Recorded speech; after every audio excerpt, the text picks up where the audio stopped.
In about an hour, John McCain is going to unveil his new economic rescue plan at a campaign stop in the Philadelphia suburb of Blue Bell, Pennsylvania. Some of his highlights here. No tax increases. He wants to end taxes on unemployment benefits. He wants to lower taxes on seniors tapping into their retirement accounts.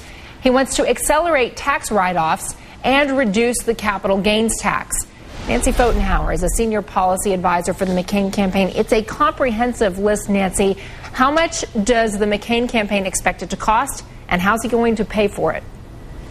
Well, I don't have the official estimate in front of me, but obviously, Contessa, it's going to cost some amount of money over that period of time. But this is a time of crisis, and it's important that we reduce the burdens on American families. And you'll note that Senator McCain's approach is designed to reduce the burdens on American families, not confiscate money and then kind of put it through the Washington, D.C. government spin cycle and then redistribute it back out, which is, among other things, the least efficient way I can imagine to try to prepare or provide some relief. So he's going to reduce tax rates. He's going to allow Americans who realize losses because of this financial downturn to write off more of them. And he's going to allow Americans to keep more of their money that they earned. John McCain always preaches fiscal responsibility, that he believes that if you're going to cut taxes, you also have to cut spending, and he thinks he can do it. What kind of programs is he going to cut, Nancy, in order to pay for all these tax write-offs?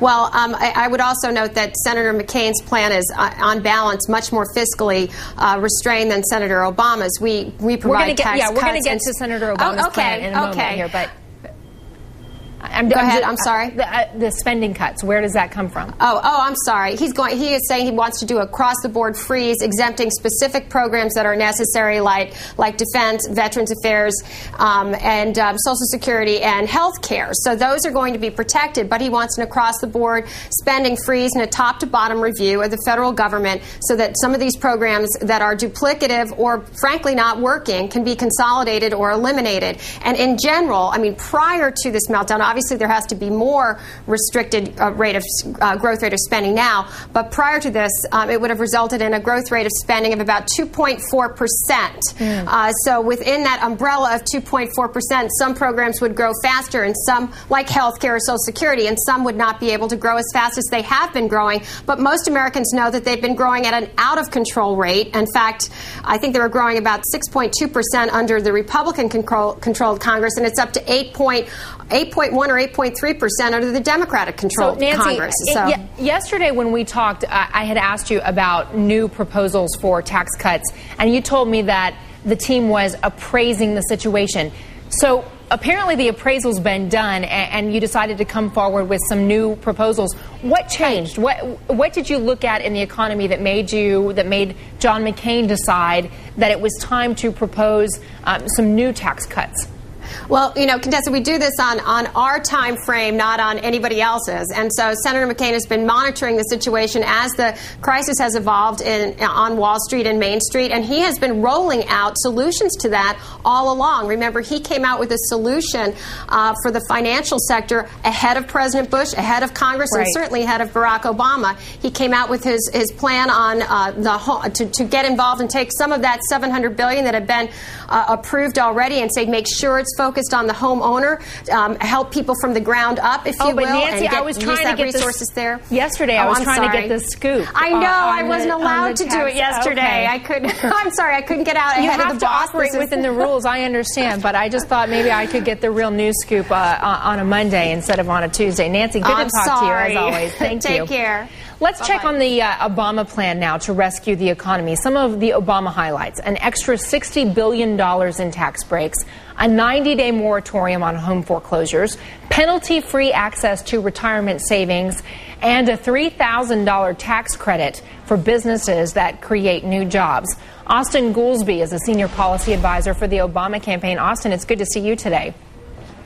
Great to see you. So I know that you put the price tag on these new proposals at nearly $60 billion.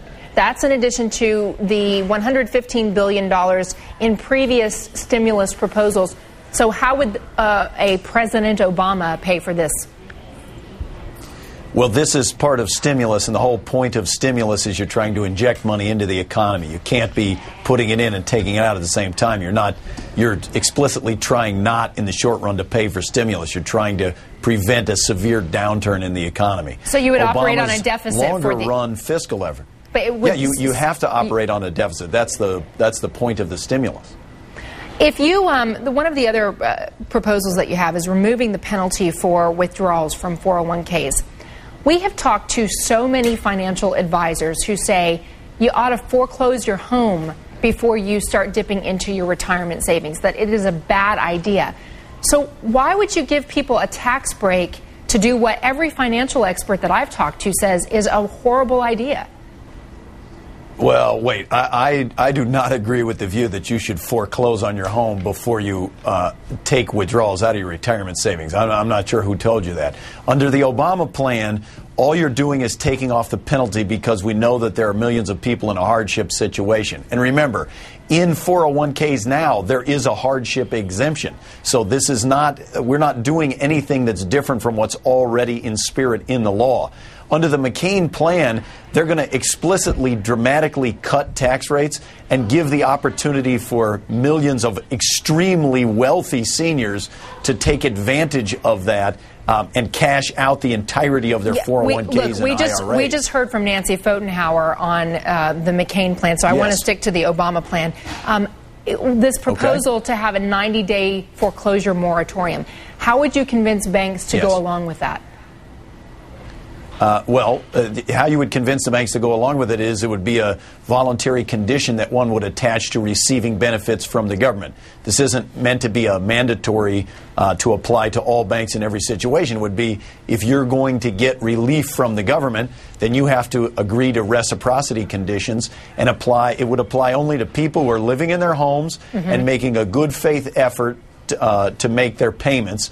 That it only makes sense that when we know people are going to qualify for a restructuring program, why commence foreclosure proceedings to try to throw them out of the house when 60 days later they could qualify for a restructuring? Okay. Austin, I appreciate your time in explaining some of the details of these proposals. Sure.